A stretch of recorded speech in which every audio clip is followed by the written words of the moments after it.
Hello good morning sir, હું બેંકમાંથી બોલું છું. એ ગુડ મોર્નિંગ બોલો, હું તમારી જ રાહ જોતો હતો. શું તમે પર્સનલ લોન લેવા માંગો છો? હા, લોન તો લેવી જોઈએ ને, લોન ઉપર તો જિંદગી હાલે છે મારી. હા, તો તમારી પ્રોફાઇલ બહુ સારી છે એટલે તમને 3 લાખ રૂપિયાની લોન મળી શકે એમ છે. હા તો આપી દો, હાલો, રાહ ન જોવાની હોય સારા કામમાં. હા તો સર, તમે 3 લાખ રૂપિયાની લોન કરાવશો ને તો તમારે દર મહિને 10,000 રૂપિયાનો હપ્તો દેવો પડશે. કયો હપ્તો? હપ્તા થોડા દેવાના હોય?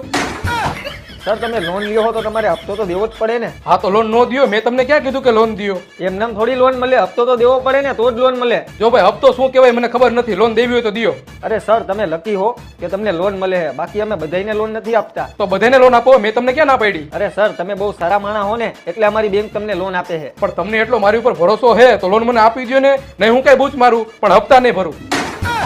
હપ્તા વગર લોન ન મળે તો કઈ ગીરવે મેકો. હવે મારી પાસે કાંઈ નથી, જે મારી પાસે હતું એ મેં ગીરવે મૂકી દીધું છે. તો સર તમને લોન નહીં મળે. તો તમારા ડોક્યુમેન્ટ ઉપર લોન મને કરાવી દો. એમ નો હાલે સર, તમારી કઈક વસ્તુ રહીને